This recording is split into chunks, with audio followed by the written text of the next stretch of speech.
d'abord sant borom subhanahu wa taala di wax ni comme may nañu kàttanu ñun ak yéen ak keneen ku mu mën a doon wut ay moyens pour xeexal ñi nga xam ne xeexal suñu bopp d'abord mais xeexal ñi nga xam ne tey jàngoro bi dal na ci seen kaw ci occasion boobu la ñu yàlla mayee ñu am ay partenaires mooy ñu gis ni tey muy waa GFA ak waa GIZ donc ñu def programme bi mais waa GFA approché ñu liggéey ci di wax ni dañuy féliciter par la même occasion André ak monsieur Fall qui est là ak Gunther parce que je crois que tey appel bi ñun bi ñu ko lancé au début de la campagne je crois que presse bi yëpp relaté nañ def nañ li ñu war def je profite de cette occasion pour vraiment remercier la presse parce que nag am na journaliste ko wax keroog waxuma ko sax ci nasaraan bi ni toute la presse sénégalaise s'est mobilisée pour xeex jàngoro bi donc tey amul lieu ñu leen di bàyyi en rade donc tey bi ñu waxee loolu la presse nous a accompagnés et il y a eu des gens qui ont réagi très rapidement en denrées alimentaires c'est à l'intérieur en accompagnement ci daara yi ak yooyu yëpp maintenant waa GIZ di ñëw def lii xam nga plus de 3 ou 4 tonnes de matériel du affaire caaxaan ak tout ce matériel là qui nous ont donné wax ñu nag ne ñu coopération bi day soog commencé parce que ci li Moussa Fall wax mooy ñaan yàlla feebar bi teel a jeex mais coopération avec la mairie continue donc loolu dañ koy sant yàlla bu baax a baax. volontaires yi du Massamba wala Mademba moo leen woo man monsieur le maire maa leen woo directement ak sama téléphone te li ñu sukkandiku pour sélectionner leen maanaam produit bi ñiy jël teg ko suñu loxo warul am ñu génn ci mbedd ñu naan def nañ ko fi wala def nañ ko fële donc bi ñu defee loolu bépp groupe de jeunes boo xam ne même avant feebar bi daan nga ñëw di accompagner mairie bi bàyyi woon fi sa liste woo nañ téléphone pour ngeen un représentant bépp jeune boo xam ne avant lii di yegg si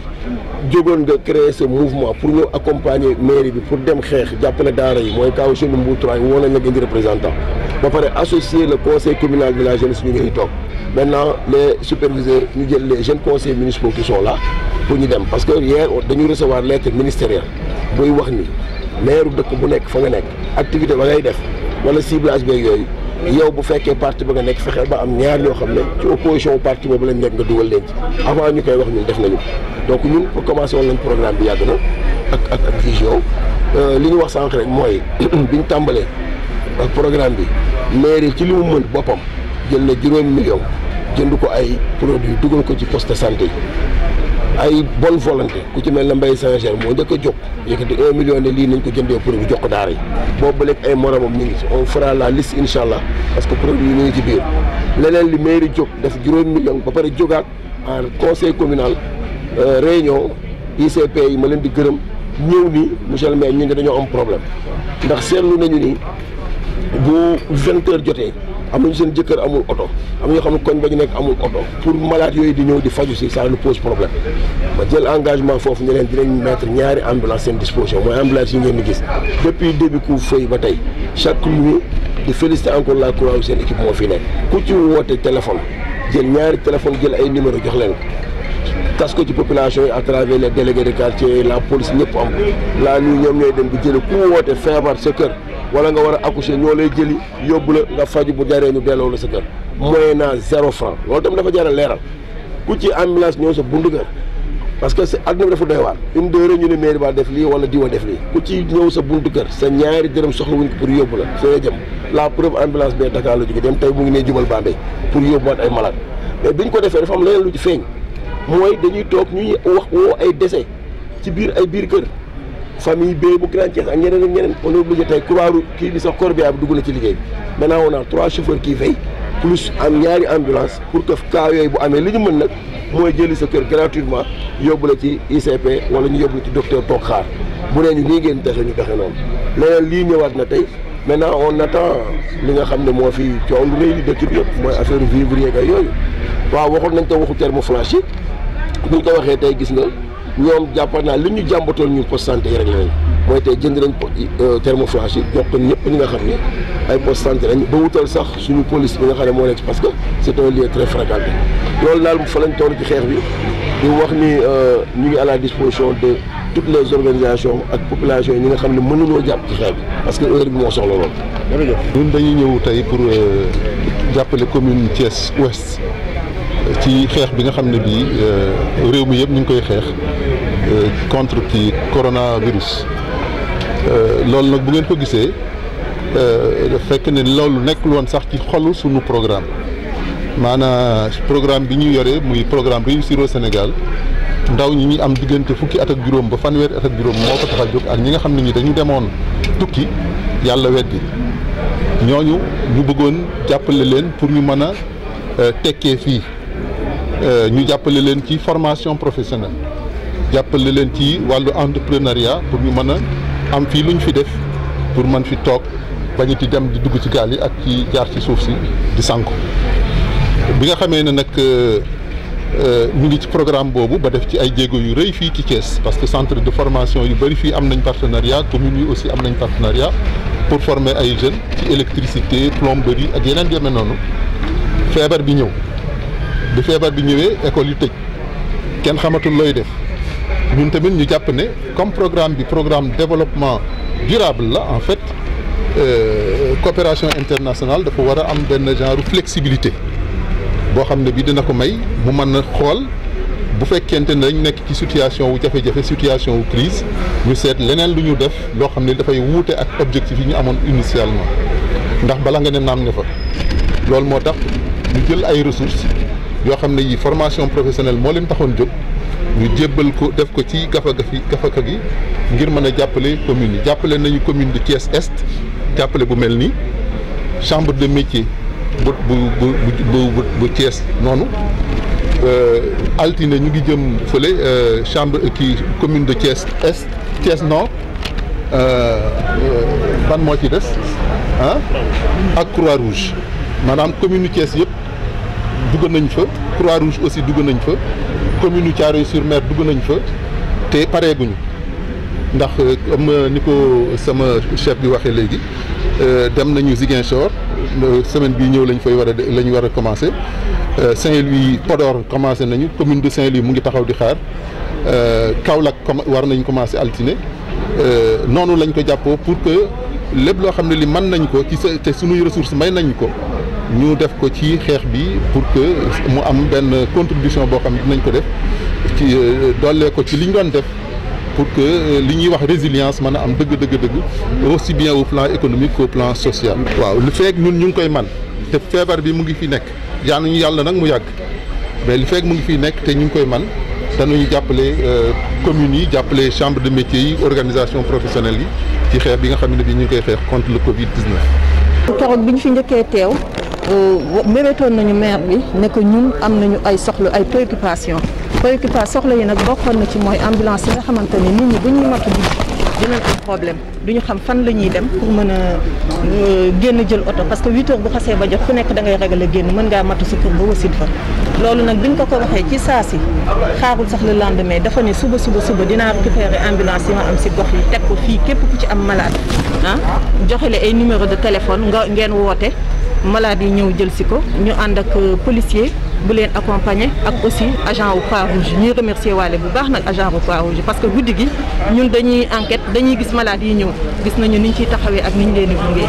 voilà donc di ko remercier aussi parce que beneen bi mbébét bi moo doon thermoflash ñaanoon nañu ay thermoflash yi nag tey la ko yàlla soog a sotti ñu kontaan ci loolu nag kontaan ci bu baax a baax parce que amel nañu njëriñ trop au niveau des postes de santé ak Covid-19 bi. beneen soxla yi mooy toujours mooy quantité li ñuy am ci masque doyul loolu dinaa ko wax moom li ñuy am ci masque doyul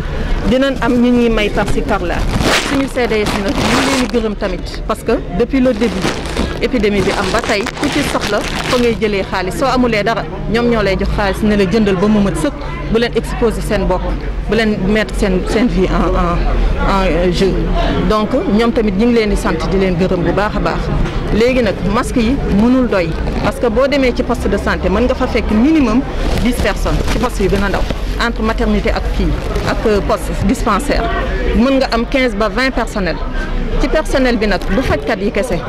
ASC yaa ngi fa dépositaire yaa ngi fa balekat baa ngi fa jaaykatu ticket baa ngi fa ñoom ñëpp personnel lañu donc protection buy am ñëpp lu ñu war a protéger donc chaque matin soo jëlee benn masque par jour imaginel nga jox ko chaque personne ça fait 20 masques par jour est-ce que cette quantité là ñun am nañ ko amaguñu quantité boobu d'autant plus que masque bi nee nañu 3 heures à 4 heures de temps lañ ko war a teg saa ñun dañ koy takk une journée ba 2 jours ba 3 jours sax di nga gis ku ciy takk masque di économiser donc te loolu baaxul peut-être mbedd mi ñeneen ñi mën nañu économiser mais ñun ñi dans les au niveau des structures ñun waruñu économiser ñun normes yi la ñu war a respecter waaw dinañ jot tamit dotation de temps en temps ci district sanitaire mais mooy li may wax rek ba tey doyul rythme bi ñu koy joxee doyul mais loolu ñun dañoo jàpp ni que rek comme dañoo ne c'est la gestion de la pandémie tamit comme ni ma ko docteur Aloyse di waxee nee na matériel manqué wul mais dañuy gérer c'est la gestion dañuy xool naka lañ koy joxee nit ñi parce que tamit mën na am ni suba ak gannaaw suba wala dans les jours qui viennent yëf yi dina gën a métti te bu boobaa dinañ ko soxla xëy na tam yooyu yëpp la ñuy sóoraale moo tax ñun ñu téye mais tamit bu ñu amoon bu ñu gënoon a dolli ñu jël. Diwald, je suis chef d'équipe GFA dans le programme Réussir au Sénégal, un programme de la coopération allemande mis en œuvre par la GI7. Je suis très heureux d'être ici ce matin pour le lancement d'une campagne de sensibilisation dans la commune de Thiès-Est et j'aimerais bien remercier le maire de la commune de Thiès-Est, tous les volontaires, les représentants des quartiers et mon équipe et les amis de la Croix-Rouge pour son engagement pour l'organisation de cette campagne où on va cibler à peu près 1000 marchands, artisans et au marché pour passer 2 messages. Premièrement, de sensibiliser notre groupe cible pour la nécessité de la hygiène, c'est-à-dire se laver les mains et se désinfecter les mains. Et deuxièmement, pour garder la distance sociale ou la distanciation, ce qu'on appelle ici, surtout dans les petites boutiques, qu'il n'y a pas la foule dans les petits espaces, mais qu'on fait la queue avec une distance. Pour ça, on est très heureux d'avoir mis à la disposition de la commune, aux volontaires de la commune, à peu près 3 tonnes de matériel hygiénique, du savon, eau de javel, des gels désinfectants, un certain nombre de masques pour les marchands et des affiches qui symbolisent ce message de la distanciation. Cette mesure est dans le cadre d'une campagne qu'on fait dans plusieurs communes de non seulement de la région de Thiès, mais aussi dans nos autres antennes. On a lancé cette semaine des activités pareilles à Saint-Louis, à Tambacounda et à Kaolack. Et avec ça, nous contribuons avec nos moyens, toujours en coopération directement avec les communes, les maires ou les chambres des métiers pour le ralentissement de la dissémination du coronavirus, dans l'espoir que les cas qui sont au Sénégal encore pas trop nombreux, qu'ils restent sur un niveau bas et de façon que ce soit gérable pour les autorités. Ça va durer aussi longtemps que c'est nécessaire et aussi longtemps qu'il y a des fonds disponibles du côté de la coopération allemande. C'est-à-dire, nous ne savons pas combien de temps ça va durer et nous sommes flexibles. On ne peut pas juste arrêter parce qu'on veut arrêter. Non, s'il y a la nécessité d'y intervenir, de contribuer, alors on reste, comme le maire a dit déjà ici sur place, parce que nous croyons que c'est important de rester ici sur place avec nos amis du Sénégal et pour aider à la lutte contre le coronavirus.